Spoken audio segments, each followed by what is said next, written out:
Jom masak bersama Mak Teh. Jom. Hai, Assalamualaikum. Okey, kembali lagi bersua bersama Mak Teh. Okey, di Mak Teh Channel. Di resipi kali ni Mak Teh nak kongsi dengan anda resipi sambal tumis ikan kembung. Ni adalah anak ikan kembung. Sebenarnya sedap ikan kembung dimasak dengan sambal tumis ni. Okey, mula-mula Mak Teh akan garam kunyitkan ikan tu dan Mak Teh akan goreng ikan tersebut lah. Okey.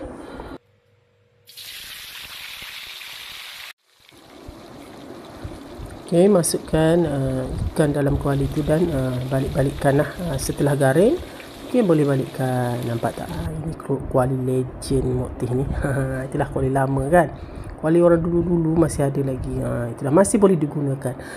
Okey, ini ikannya nampaknya dah garing. Mak Teh dah balikkan. Okey, ikan kembung yang kecil-kecil macam ni kan memang sedap tau. Okey, buat sambal tumis macam ni memang sedap. Anak-anak Mak Teh memang sukalah. Okey, ni dah Mak Teh angkat dan Mak Teh gantikan dengan ikan yang selebihnya lah sehingga habis. Baik, setelah dah garing tu boleh angkat macam biasa. Nampak ni dah habis Mak Teh goreng lah. Okey, Mak Teh angkat. Okey, dan Mak Teh akan ketepikan ikan ni dulu. Okey, Mak Teh nak fokus pada sambal tumis pula. Okey, nampak tak? Dah angkat ni. Okey, 2 ulas bawang putih, 3 biji bawang besar yang saiz sedang. Kalau saiz yang besar tu boleh 2 biji pun dah cukup. Okey, potong bawang putih ni Mak Teh akan potong kecil-kecil. Dan kalau anda nak ketuk pun boleh je. Okey, hari ni tak ada mood nak ketuk-ketuk pula. Itulah biasa Mak Teh ketuk je. Okey, tak apalah, sesuai lah. Nak ketuk ke, nak potong cincang-cincang halus-halus macam Mak Teh buat tu pun boleh. Tak kisahlah. Okey, mana-mana lah. Okey, janji mesti ada bawang putih 2 ulas. Okey, Mak Teh cincang macam tu. Okey, lepas tu bawang besar. Okey, bawang besar merah ni yang sedang-sedang je. Yang sedang-sedang saja. Itulah. Okey, duduk dapur nyanyi kan. Mak mertua marah tak? Itulah kan. Tak apa, happykan diri sambil-sambil potong bawang, betul tak? Tak adalah macam apa, masam je kan. Tak kena selalu senyum tau, baru nampak awet muda. Tak kisahlah duduk sorang-sorang ke. Okay, membuatkan wajah kita ceria sebenarnya, awet muda sebenarnya. Salah satu tip awet muda tu pagi ni Mak Teh kasih. Okey, lepas tu lepas tu sediakan cili kisar. Ni Mak Teh dah kisar sebelum ni. Mak Teh masuk dalam peti ais dan masukkan sedikit minyak untuk menumis. Okey, macam biasa. Okey, bawang putih tadi yang telah diracik halus-halus dan irisan bawang merah tadi kan. Okey, tumis macam biasa dalam minyak tu. Okey. Harumnya bau bawang ni. Okey. Kacau dan biarkan dengan api yang perlahan sehingga garing. Sedikit garing lah. Tak adalah garing sangat, sedikit garing.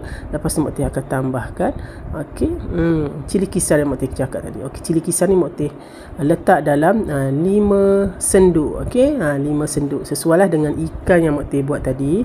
Beberapa ikan kembung kecil tadi tu. Okey, 5 senduk. Okey, kalau anda nak tambahkan, nak lebihkan pun boleh sebenarnya, sesuai selera lah. Okey, tapi 5 senduk ni dah sesuai lah dengan ikan yang Mak Teh buat. Okey. Okey, kacau dan renekkan atas api yang perlahan juga macam biasa sehingga dia garing lah. Okey, kalau seleknya masak sambal ni biar api yang slow perlahan dan biar lama sedikit. Kalau dia macam kering tu tambahkan sedikit air, lepas tu dia kering tambahkan sedikit air biar dia lama, baru sambal kita tu tahan lama. Okey, lepas tu Mak Teh akan masukkan 1 keping asam keping. Okey, kalau anda tak ada asam keping boleh gantikan dengan asam jawa sedikit lah, biar dia rasa masam kan, biar cukup rasa lah. Okey, ni masa ni dia tak berapa garing lagi, tapi tak apa, renek kan. Ni nampak tak, dia dah hampir garing kan. Okey, dah hampir garing, kacau je. Okey, tip masak sambal ni itulah, tahan lama sambal, macam itulah macam Mak Teh cakap tadi. Okey, masukkan sedikit air. Okey, Mak Teh masukkan lagi sedikit air. Lepas tu renekkan sehingga dia kering. Okey, masukkan sedikit. Kalau dia nak kering tu kan masuk sedikit air. Macam itulah. sehingga kita rasa sambal kita betul-betul masak. Lepas tu Mak Teh akan masukkan ini apa ni? Ini gula merah. Okey, gula merah. Gantikan kepada gula putih. Kalau tak ada gula merah boleh, gula putih pun boleh, sedikit lah, sesuai selera kita lah berapa banyak kita nak masuk. Lepas tu sedikit garam dan sedikit perasa. Sebenarnya Mak Teh masak sambal tumis ni cukup-cukup ringkas bukan? Tapi memang hasil dan rasanya memang sedap. Tak perlu bahan pelik-pelik sebenarnya. Berapa bahan je tadi Mak Teh letakkan. Okey, bawang putih, bawang besar, cili, kan? Itu garam, perasa sikit, gula merah ataupun gula putih. Lepas tu sedikit asam jawa kalau ada, ataupun waktu letak tadi asam keping, gantikan ni lah. Okey, nampaknya sambal pun dah garing, dan ikan yang telah digoreng tadi tu okey, boleh masukkan dalam kuali ataupun nak curahkan atas ikan tu pun boleh sebenarnya. Okey, sambalnya dah hampir garing. Okey, kalau anda macam nak kuah dia lebih sikit kan, okey, boleh tambahkan sedikit air lagi, lepas tu renekkan. Ni macam dah garing sambalnya, nampak? Okey, nampak macam ni. Tapi Mak Teh tambah juga sedikit air last tu, sebab Mak Teh nak nampakkan dia ada kuah-kuah sikit, sebab anak Mak Teh dia suka ciduk kuah dia. Okey, nampak? Hasilnya memang sedap. Nampak simple, bahan pun simple, tapi hasilnya memang sedap lah dimakan. Itulah, kadang-kadang menambah makan macam gini dengan nasi panas kan. Itulah penangan sambal tumis ikan kembung. Nampak? Ini Mak Teh dah tambahkan sedikit air biar dia berair sikit lah, berkuah. Okey, panaskan sekejap api, lepas tu boleh tutup lah. Okey, ni Mak Teh dah ambil dan letak dalam pinggan sedia dihidangkan lah. Okey, menu ringkas sebenarnya, tapi cukup sedap.